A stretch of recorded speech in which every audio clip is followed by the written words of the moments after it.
வணக்கம் மாஸ்டர்ஸ். பிதாமக பத்திரிஜிக்கு என்னுடைய நன்றி வணக்கத்தையும் தெரிவித்துக்கொண்டு, எல்லாம் வல்ல இறைவனுக்கும் என்னுடைய நன்றி வணக்கத்தை தெரிவித்துக்கொண்டு, இன்றைக்கி வினாவென்பாவில் நம்ம 11வது பாடல், அதாவது அதுக்கு என்ன தலைப்பு கொடுத்துருக்காங்கன்னா சிவஞான பேரு அப்படின்னு கொடுத்துருக்காங்க.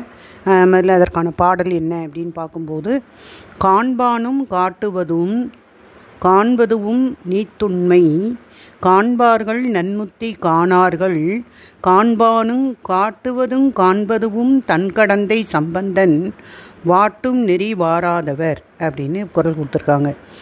அதாவது குளிர்ச்சி பொருந்திய கடந்தை நகரில் வாழ்கின்ற சம்பந்த பெருமானே, காண்கின்ற ஆன்மாவும் காட்டுகின்ற சிவனும் காணப்படுகின்ற பொருளும் என்ற மூன்றினையும் முக்தி நிலையில் இல்லை என்று கூறுகின்றவர்களும் உண்மையான முக்தி நிலையை உணராதவர்களே அப்படின்னு சொல்கிறாங்க. அதாவது இங்கே என்ன அப்படின்னு பார்க்கும்போது, இது நம்ம திருவருட்பயனில் பார்த்துருப்போம். அதாவது ஞாதுரு, ஞானம், ஞேயம் அப்படின்னு சொல்லி 3 விஷயங்கள் இருக்குது. இங்கே ஞாதுரு அப்படின்னா இந்த காண்பான், இப்போ ஆன்மா தான் எதையுமே காணுது இல்லையா, முக்தி நிலையில் சிவத்தை இது காணும், அல்லது ஆன்மா தான் நம்ம எல்லாத்தையுமே காணுது. அப்போ காண்பான் எப்போவுமே அது ஆன்மா. ஞானம் அப்படிங்கிறது அது இப்போ இந்த காண்பானுக்கு இன்னொரு பேர் ஞாதுரு. அப்போ அடுத்தது ஞானம் அப்படின்னா காட்சி. நம்ம எந்த பொருளை பார்க்குறோம் அது காட்சி. அந்த ஞானம், அந்த காட்சி, அதாவது அந்த அறிவின் மூலம், இந்த காட்சி அப்படிங்கிறது இந்த அறிவின் மூலம் நம்ம பார்க்குறோம், அறிவு பொருளாக இருக்குது. அடுத்து ஞேயம் அப்படிங்கிறது அந்த காட்சி பொருள். அப்போ காட்சி அப்படிங்கிறது அந்த ஞானத்தை குறிக்குது, காட்சி பொருளை தான் ஞேயம் அப்படின்னு சொல்கிறாங்க. சரிங்களா?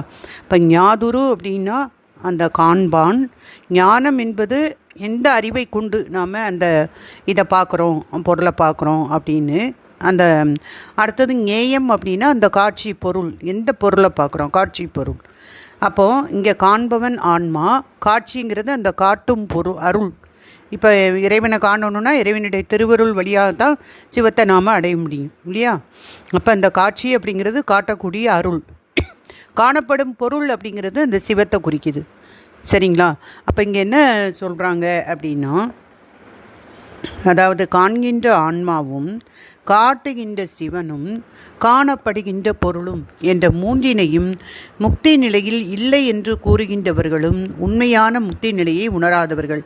அதாவது சிலர் சொல்கிறாங்க இந்த 3மே இருக்காது, அதாவது ஞானம், அந்த ஞாதுரு, அப்புறம் இந்த ஞானம், ஞேயம் அப்படிங்கிற அந்த 3மே முக்தி நிலையில் இருக்காது அப்படின்னு சொல்கிறவங்க எல்லாருமே இந்த உண்மையான முக்தி நிலையை உணராதவர்கள் தான் அப்படி சொல்கிறாங்க.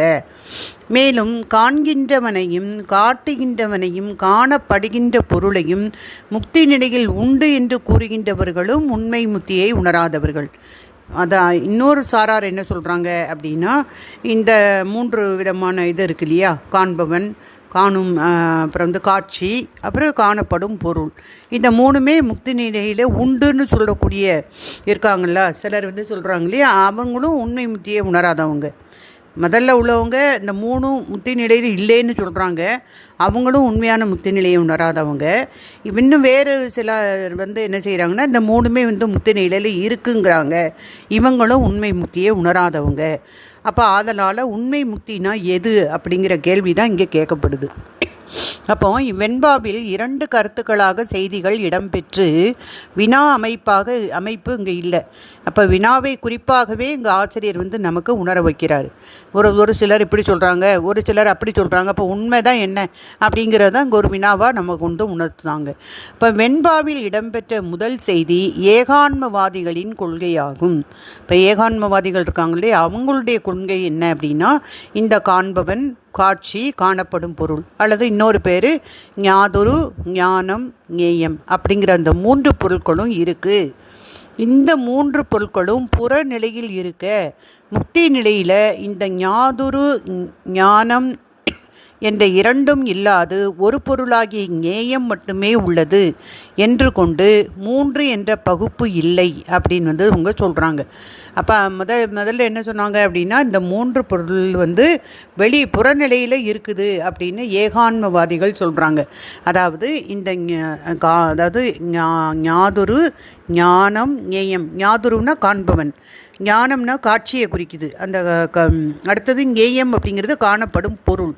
சரிங்களா? அப்போ இங்கே காண்பவன்கிறது யாரை குறிக்கும்? ஆன்மாவை. காட்சி அப்படிங்கிறது இறைவனுடைய திருவருளை, திருவருள் வழியாகத்தான் சிவத்தை அடைய முடியும். அப்போ அந்த திருவருளை குறிக்குது இந்த ஞானம் காட்சி அப்படிங்கிறது. காணப்படும் பொருள் அந்த சிவம். சரிங்களா? அப்போ இந்த 3 பொருட்களும் இருக்குது. ஆனால் இந்த 3 பொருளும் புறநிலையில் இருக்குது.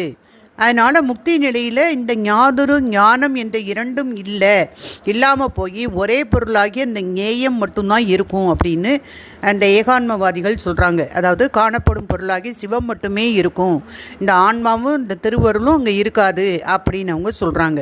அப்போ இங்கே 3 அப்படிங்கிற பகுப்பு இல்லை அப்படின்னு சொல்கிறாங்க. ஏன்னா 3 பொருட்களும் புறநிலையில் இருக்க முக்தி நிலையில் ஞாதுரு ஞானம் என்ற 2ம் இல்லாது அந்த ஒரு பொருளாகிய ஞேயம் மட்டுமே உள்ளது அப்படின்னு சொல்லி அப்போ இந்த இடத்துல 3ங்கிற பகுப்பு இல்லை அப்படின்னு சொல்கிறாங்க. ஏன்னா மேலே சொன்னாங்க இல்லையா, இந்த ஏகான்மவாதிகள் இந்த 3 பொருளுமே முக்தி நிலையில் இல்லை அப்படின்னு சொன்னாங்க இல்லையா, அதை எப்படின்னு சொல்கிறாங்க. 2 பொருள் புறநிலையில் இருக்க இந்த ஒரு பொருளாகி ஞேயம் மட்டும் இருக்கிறனால 3ங்கிற பகுப்பு இல்லை முக்தி நிலையில் அப்படின்னு ஏகான்மவாதிகள் சொல்கிறாங்க. அதுவே முக்தி அப்படின்னு அவங்க சொல்கிறாங்க. அப்போ இது உண்மையான முக்தி இல்லை அப்படின்னு சொல்லுது இந்த வினாவென்பா அல்லது சைவ சித்தாந்தம் சொல்லுது. ஏனென்றால் முக்தியில் 3 பகுப்பு முறை இல்லை அப்படின்னா அந்த ஒன்றாகி அந்த திருவருள் மட்டும் இருந்து என்ன பயன் அப்படின்னு அவங்க கேட்குறாங்க. சரிங்களா? ஏன்னா அந்த ஞேயம் மட்டுமே உள்ளது அப்படின்னு சொல்கிறாங்க. அப்போ அந்த திருவருள்னால என்ன பயனு அப்படின்னு அவங்க கேட்காங்க. இந்த 3 பகுப்பு முறை அங்கே இல்லை அப்படின்னா ஒன்றாகி அந்த திருவருள் மட்டும் இருந்து என்ன பயன்? அப்போ அதை அனுபவிக்க வேண்டிய ஆன்மா வேண்டாமா அப்படின்னு வினாவென்பாவில் கேட்டிருக்காங்க. வினாவென்பா சொல்லுது அல்லது சைவ சித்தாந்தம் இந்த மாதிரி மறுத்து சொல்லுது. சரிங்களா? இப்போ சிவம் அருள் வழிய திருவருள் வழியாக சிவத்தை அடைவது அப்படின்னா அந்த சிவத்தை அனுபவிக்க ஆன்மாங்கிற ஒன்று வேணும் இல்லையா? ஆனால் இவங்க என்ன சொல்கிறாங்க, இந்த 3 பொருள் அப்படிங்கிறதே முக்தியில் இல்லை. அதாவது 2 பொருள் வெளியில் இருக்க ஞேயமாகிய இந்த இறைவன் சிவம் மட்டும்தான் அங்கே இருக்கும் அப்படின்னு அவங்க சொல்கிறாங்க. ஆனால் அந்த சிவம் மட்டும் இருந்து என்ன பிரயோஜனம்? ஆன்மான்னு அதை அனுபவிக்கிறதுக்கு ஒன்று வேணும் இல்லையா அப்படின்னு இவங்க சைவ சித்தாந்தம் சொல்லுது. அடுத்து 2வது கொள்கையில் என்ன சொன்னாங்க, இந்த 3 பொருளும் இருக்குன்னு சொல்கிறாங்க இல்லையா? அதாவது 3 பொருட்களுமே முக்தி நிலையில் இருக்குது அப்படின்னு ஒரு சாரார் சொன்னாங்க. அது என்னங்கிறத பார்ப்போம். 2வது கொள்கை என்ன அப்படின்னா இந்த அகசமயவாதிகளினுடைய கொள்கை. இது ஏகான்மவாதிகளுடைய கொள்கை. இப்போ பார்க்க போகிறது 3 இருக்குன்னு சொல்கிறது அகசமயவாதிகளுடைய கொள்கை. அப்போ மேற்குறித்த 3 பொருட்களும் முக்தி நிலையில் உண்டு என்றும் ஆன்மா அவற்றை அறியும் என்றும் கூறுவது அகசமயவாதிகளுடைய கொள்கை. அப்போ இவ்வாறு கூறுவதும் முக்தியை உணராமையே ஆகும். அப்போ இப்படி சொல்கிறதும் உண்மையிலே முக்தி அடைஞ்சவங்க சொல்கிற வார்த்தை கிடையாது. அல்லது இதை உண்மை முக்தியை உணராதவங்க தான் இப்படி சொல்கிறாங்க அப்படின்னு சொல்கிறாங்க. சரிங்களா? அப்போ இந்த 3 இருக்குன்னு சொல்கிறாங்க இல்லையா முக்தி நிலையில், அந்த 3 பொருட்களும் முக்தி நிலையில் உண்டு என்றும் ஆன்மா அதை அறியும்னு சொல்லுவாங்க. இது அகசமயவாதிகளுடைய கொள்கை. ஏன் அப்படின்னா அதாவது அப்போ இப்படி கூறுறதும் முக்தியை உணராமை தான் இப்படி கூறுறாங்கன்னு வினாவென்பா சொல்லுது. ஏன்னா முக்தியில் ஆன்மா தன்னை உணரும் என்றால் தன்னை உணர்கிற நேரத்தில் இறையருளை உணராது மறந்துவிடும். அதாவது இங்கே அகசமயவாதிகள் என்ன சொல்கிறாங்க, 3 பொருளும் முக்தி நிலையில் உண்டுன்னும் இந்த ஆன்மா அதெல்லாம் அறியும் அப்படின்னு அவங்க சொல்கிறாங்க. 3 பொருளையும் அறியும் அப்படின்னு சொல்கிறாங்க. ஆனால் நம்மளுடைய வினாவென்பா அல்லது நம்முடைய சைவ சித்தாந்தம் என்ன சொல்லுதுன்னா, முக்தியில் ஆன்மா தன்னை உணரும் அப்படின்னு சொன்னோம்னா தன்னை உணர்கிற அந்த நேரத்தில் இறையருளை அது உணராது மறந்துவிடும்.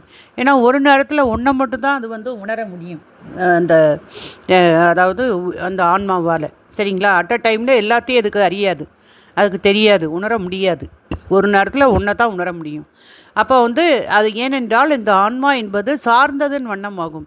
எதை போய் சார்ந்தோ அதை மட்டும்தான் அதுக்கு தெரியும், அதோட சார்ந்துவிடும். சரிங்களா? அப்போ தன்னை சார்ந்த பொழுது திருவருளை அது அறியாது. எனவே இது உண்மை முக்தி ஆகாது அப்படின்னு அவங்க சொல்கிறாங்க. ஸோ இவ்வாறு இரு பொருளையும் கூறி உண்மை முக்தி எது அப்படிங்கிற வினாவை தான் இங்கே கேட்குறாங்க. இப்போ முதல்ல ஏகான்மவாதிகள் என்ன சொல்கிறாங்க, 3 பொருளும் இல்லை முக்தி நிலையிலன்னு சொல்கிறாங்க. அது எப்படின்னா 2 பொருளும் புறநிலையில் இருக்க அந்த ஒன்றாகிய அந்த ஞேயம் மட்டும் இருக்கும் அப்படின்னு அவங்க சொன்னது அதுவும் வந்து ஏற்றுக்கொள்ளப்பட மாட்டாதுன்னு சைவ சித்தாந்தம் சொல்லுது. ஏன்னா ஏயம் மட்டும் இருந்து என்ன பிரயோஜனம்? அதை அனுபவிக்க ஆன்மாங்கிற அந்த ஞாதரு அல்லது காண்பவன் அப்படிங்கிற அந்த ஒன்று இருக்கணும் இல்லையா? அந்த இடத்துல ஆன்மா இல்லை அப்படின்னு சொன்னால் அது வந்து பொருத்தம் இருக்காதுன்னு சொல்கிறாங்க. வினாவின்பால் அப்படி சொல்லியிருக்காங்க. ரெண்டாவது கொள்கை அகச்சமயவாதிகளுடைய கொள்கை. அதையும் வந்து சைவ சித்தாந்தம் மறுக்குது, அல்லது வினாவின்பா மறுத்து சொல்லுது, அல்லது உமாபதி சிவாச்சாரியார் மறுத்து சொல்கிறாரு. எப்படி வேணால் அதில் எடுத்துக்கலாம். ஸோ ரெண்டாவது வந்து அந்த அகச்சமயவாதிகளுடைய கொள்கை என்னென்னா, 3 பொருளும் முக்தி நிலையில் இருக்குது, ஆனால் ஆன்மா அதை எல்லாத்தையும் அறியும் அப்படின்னு வந்து சொல்கிறாங்க. ஆனால் இதுவும் தப்பு அப்படின்னு சைவ சித்தாந்தம் சொல்லுது. ஏன்னா முக்தியில் ஆன்மா தன்னை உணர்ந்தது அப்படின்னா கண்டிப்பாக திருவருளை அதால் உணர முடியாது. ஏதாவது ஒன்றை தான் அது வந்து உணர முடியும். ஏன்னா அது சார்ந்ததன் வண்ணம், எது கூட சார்ந்தோ அதுவாகவே ஆகி அதை மட்டும்தான் அதுக்கு உணர முடியும். அப்போ இந்த ஆன்மா வந்து எல்லாம் அறியும், அதாவது இறைவனையும் அறியும், அந்த காட்சியையும் அறியும், அந்த திருவருளையும் அறியும் அப்படின்லாம் நம்ம சொன்னோம் அப்படின்னா அது வந்து திருவருளை வந்து அறிய முடியாது. ஏன்னா தன்னை உணரும் போது திருவருளை அது வந்து உணர முடியாது அப்படின்னு வந்து சொல்கிறாங்க. அப்போ இப்போ உண்மையில் முக்திங்கிறது என்னது, அந்த நேரத்தில் என்ன நடக்குது அப்படிங்கிறத இங்கே கேள்வியாக இங்கே கொடுக்கப்பட்டிருக்கு. அதாவது சைவ சித்தாந்தம் வந்து உண்மையான முக்தியை வந்து நமக்கு சுட்டி காட்டுகிறது. முக்தியில் வந்து 3 பொருளும் உண்டு. இந்த 3இல் ஒன்றாகிய ஆன்மா காட்சி பொருளை விட்டு நீங்கி இறைவனுடைய திருவருளால் தன்னை மறந்து இறைவன் திருவருளிலேயே இது பொருந்தி நிற்கும் அப்படின்னு வந்து சொல்கிறாங்க. அப்போ சைவ சித்தாந்தம் சொல்கிறது உண்மையான முக்தியில் 3 பொருளும் இருக்குது. ஆனால் இந்த 3இல் ஒன்றாகி இந்த ஆன்மா காட்சி பொருளை விட்டு நீங்கி அது வந்து இறைவனுடைய திருவருளால் தன்னை மறந்து இறைவனுடைய திருவருளையே அது வந்து அடங்கி நிற்கும். அது வந்து அதுதான் முக்தி அப்படின்னு வந்து சொல்கிறாங்க. அப்போ இன்னொரு வழியிலையும் அது வந்து எப்படி சொல்கிறாங்க அப்படின்னா, முக்தியில் வந்து சிவம் ஒன்றே உள்பொருள் என்பவர் ஏகான்ம இங்கே வந்து சொல்கிறாங்க. முக்தி நிலையில் வந்து என்ன சொல்கிறாங்க அப்படின்னா, இங்கே முக்தி மேலே வந்து சிவம் ஒன்றே உள்பொருள் அப்படின்னு சொல்லி ஏகான்மவாதிகள் அந்த அவர்களுடைய கூற்றை அவங்க 3ம் உண்டு என்பதன் மூலம் உமாபதி சிவாச்சாரியார் கூறுறாரு. அதாவது 3 பொருளுமே இருக்குது முக்தியில் அப்படின்னு சைவ சித்தாந்தம் சொல்லுது, அல்லது உமாபதி சிவாச்சாரியார் சொல்கிறாரு. அப்போ இந்த முக்தியில் 3ம் உணரப்படும் என்பவர்கள், அப்போ இங்கே எப்படி அப்படின்னா 3 பொருளும் அங்கே இருக்குது அப்படின்னாலும் 3 உள ஆகினும் சிவன் ஒன்றே அறியப்படும் என்பதன் மூலம் அந்த 3 பொருள் அங்கே இருந்தால் கூட சிவன் ஒன்றையே அது வந்து அறியும் அப்படின்னு சொல்லி உமாபதி சிவாச்சாரியார் நமக்கு சொல்கிறாங்க. அதாவது இங்கே என்ன சொல்கிறாங்கன்னா, ஆன்மாவுக்கு வந்து இந்த சிவத்தை காட்டுவதே அருள் தான், அந்த ஞானம்தான். அப்போ ஆன்மா வந்து அவ்வாறு சிவத்தை காணும்போது திருவருள் ஆன்மாவை சிவமாக்கி விடுவதால் அந்நிலையில் ஆன்மா தன்னையும் காணாது காட்டிய அருளையும் காணாது தான் சிவமாகி விட்டதால் சிவத்தை வேறாக பிரித்து காணாது. ஆகவே இங்கே வந்து திரிபுடி ஞானமாகிய இந்த மூவகை நினைவும் நீங்க பெற்று நிற்கும் நிலையே சிவஞான பேறு பெற்று நிற்கும் பேரின்ப பெருநிலை ஆகும் அப்படின்னு சொல்கிறாங்க. அப்போ ஆன்மா வந்து இந்த முக்தி அடையும் போது அங்கே என்ன அப்படின்னா, அந்த ஆன்மாவுக்கே சிவத்தை காட்டுறது இந்த அருள் தான், திருவருள் தான். அப்போ ஆன்மா அவ்வாறு சிவத்தை பார்க்கும்போது திருவருள் வந்து ஆன்மாவை சிவமாக்கி விடுறதுனால இந்த அந்நிலையில் ஆன்மா தன்னையும் அறியாது, தன்னுடைய அறிவையும் அறியாது, சிவத்தினுடைய அந்த திருவருளையும் அது அறியாது, சிவம் ஒன்றையே அது அறியும் அப்படின்னு வந்து சொல்கிறாங்க. சரிங்களா? அப்போ வந்து தான் சிவமாகி விட்டதால் சிவத்தை வேறாக அங்கே பிரித்து காணாது. ஆகவே இந்த திரிபுடி ஞானமாகிய இந்த மூவகை நினைவும் நீங்க பெற்று, அப்போ அருளையும் மறந்துடும், தன்னை மறந்துடும், தன்னுடைய அறிவை மறந்துடும், திருவருளை மறந்துடும், சிவத்தை மட்டும்தான் அது அறியும். அப்போ இந்த மூவகை நினைவுமே நீங்க பெற்று நிற்கக்கூடிய இந்த நிலையில் சிவஞான பேறு பெற்று நிற்கும் பேரின்ப நிலையாகும், பெருநிலை இதுதான் அப்படிங்கிறாங்க. அப்போ வந்து இந்த இடத்துல ஞானம் ஞேயம், அதாவது காண்பவன், அந்த அருள் காட்சி அருள், அப்புறம் இன்னொன்று அந்த காணப்படும் பொருள் அப்படின்னு சொல்கிறோம் இல்லையா, அது. அப்போ இந்த முக்தி நிலையில் என்ன ஆகும் அப்படின்னா, தன்னை மறந்துடுது, திருவருளையும் மறந்து காணப்படுகிற பொருளையும் அது வந்து மறந்து அந்த பேரின்பத்தில் அது தெளித்து கொண்டு இருக்குது அப்படின்னு வந்து அவங்க சொல்கிறாங்க. அதாவது அது என்ன ஆகுன்னா, தான் சிவமாகி விட்டதால் சிவத்தை வேறாக பிரித்து காணாது அப்படின்னு வந்து சொல்கிறாங்க. அதுதான் வந்து உண்மையான முக்தி நிலையில் நடக்கக்கூடியது அப்படின்னு சொல்லி நமக்கு இங்கே எடுத்து காமிச்சிருக்காங்க. அப்போ வந்து இங்கே என்ன சொல்கிறாங்கன்னா, ஆன்மாவுக்கு சிவத்தை காட்டுவது அருளே. ஆன்மா அவ்வாறு சிவத்தை காணும் போது திருவருள் ஆன்மாவை சிவமாக்கி விடுவதால் சிவ அந்நிலையில் ஆன்மா தன்னையும் காணாது. ஏன்னா தன்னை பற்றியும் தெரியாது, காட்டிய அருளையும் அது காணாது, திருவருளையும் காணாது. தான் சிவமாகி விட்டதால் சிவத்தை வேறாக பிரித்து காணாது. அதனால் சிவத்தோடு சிவமும் ஒன்றான மாதிரி அதை பிரித்து பார்க்கவே முடியாது.